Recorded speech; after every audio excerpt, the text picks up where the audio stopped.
فکر خبر پر دیکھیے ملکی اور عالمی احوال سے جڑی اہم اور خاص خبریں۔ بابری مسجد کے بعد اب دوسری تاریخی عبادت گاہوں پر سنگھی اور ہندوتوادی تنظیموں کی نظریں جم گئی ہیں۔ ملک میں بابری مسجد کے علاوہ تمام تاریخی عبادت گاہوں کو تحفظ فراہم کرنے والے قانون پلیس آف ورشپ ایکٹ 1991 کو اب ہندو تنظیم نے چیلنج کیا ہے۔ وہیں اب جمعیت علماء ہند نے بھی اس معاملے میں مداخلت کار بننے کی عرضی داخل کی ہے۔ بتا دیں کہ یہ قانون 18 ستمبر 1991 کو پاس کیا گیا تھا، جس کے مطابق 15 اگست 1947 کو ملک کے آزاد ہونے کے وقت مذہبی مقامات کی جو صورتحال تھی اسے تبدیل نہیں کیا جا سکتا۔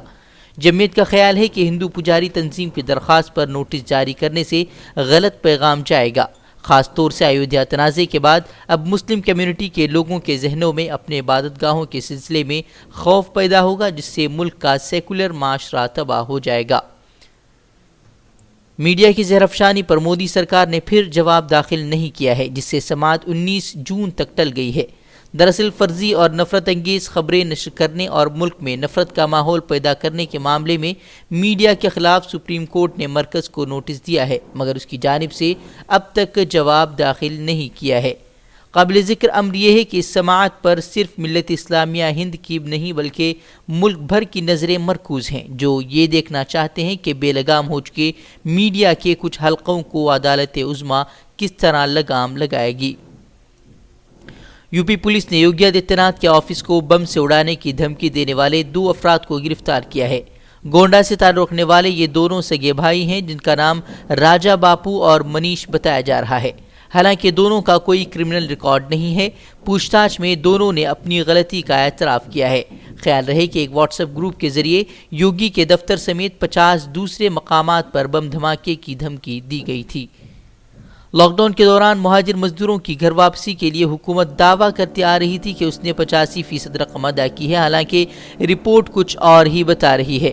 اسٹرینڈڈ ورکرز ایکشن نیٹ ورک کا کہنا ہے کہ 85% سے زیادہ مزدوروں کو گھر لوٹنے کے لیے اپنے سفر کا خرچ خود برداشت کرنا پڑا ہے۔ سروے کے ذریعے پتہ چلا ہے کہ 33% مزدور اپنی ریاست جانے میں کامیاب ہوئے ہیں، جبکہ 67% مریض گھر کے لیے روانہ نہیں ہوئے ہیں۔ لاک ڈاؤن کے دوران گھر کے لیے روانہ ہوئے مزدوروں میں سے 85% نے گھر پہنچنے کے لیے خود اپنے کرائے کی ادائیگی کی ہے۔ رپورٹ میں کہا گیا ہے کہ لاک ڈاؤن کے دوران گھر پہنچے مزدوروں میں سے 62% نے سفر کے لیے 1500 روپے سے زیادہ خرچ کیے تھے۔ یہ بھی پتہ چلا ہے کہ جن لوگوں پر سروے کیا گیا ان میں سے 80% لوگوں کو سرکار کے ذریعے مہیا کرایا گیا راشن نہیں ملا ہے۔ بامبے ہائی کورٹ نے کورونا کے بڑھتے ہوئے معاملوں اور حالیہ پیدا ہونے والے پردیسی مزدوروں کے بحران پر تشویش کا اظہار کرتے ہوئے کہا ہے کہ اس وبا نے دکھا دیا کہ آئینی ضمانت کے باوجود سب کے لیے مساوی مواقع مہیا کرانے والا سماج اب بھی ایک موہوم خواب ہے۔ ایک معاملے کی سنوائی کرتے ہوئے بامبے ہائی کورٹ کے بینچ نے کہا کہ وبا اور اس کے سبب نافذ کیے گئے لاک ڈاؤن نے ملک کی معیشت کو غیر مستحکم کر دیا ہے اور دکھا دیا ہے کہ بھارت میں پردیسی مزدوروں کی حالت کتنی قابل رحم ہے۔ آئل مارکیٹنگ کمپنیوں کی جانب سے آج مسلسل 90 روز قیمتوں میں زبردست اضافے کی وجہ سے پیٹرول کی قیمت تقریباً 19 مہینے اور ڈیزل کی قیمت تقریباً 20 مہینے کی بلند ترین سطح پر پہنچ گئی ہے۔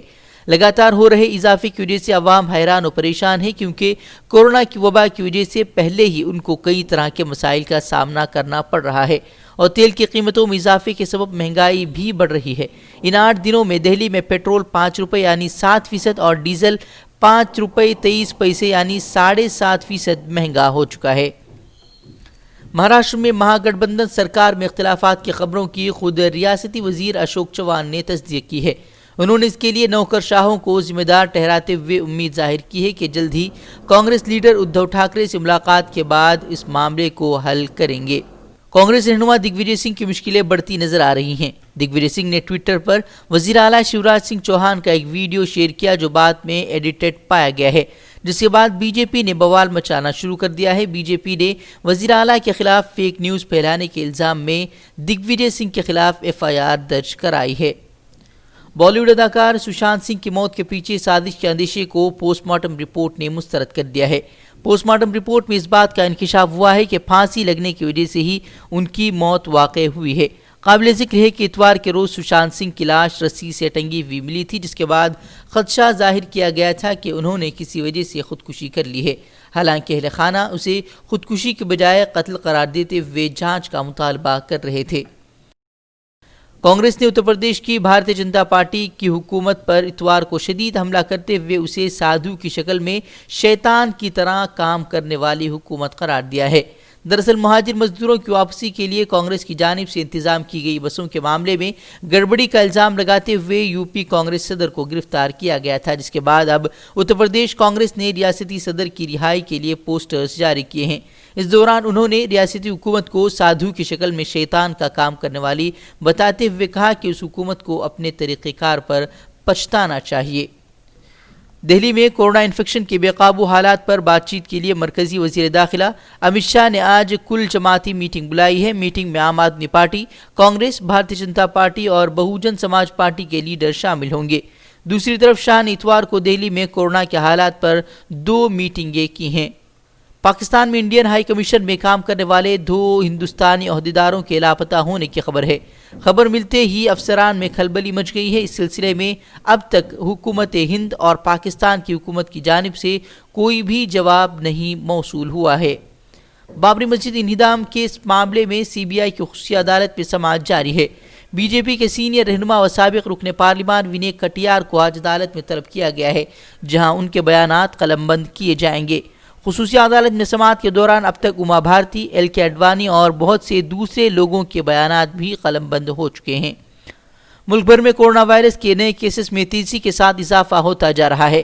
اس مہلک وبا پر قابو پانے کے لیے حکومت کی تمام پالیسیاں ناکام ہوتی جا رہی ہیں۔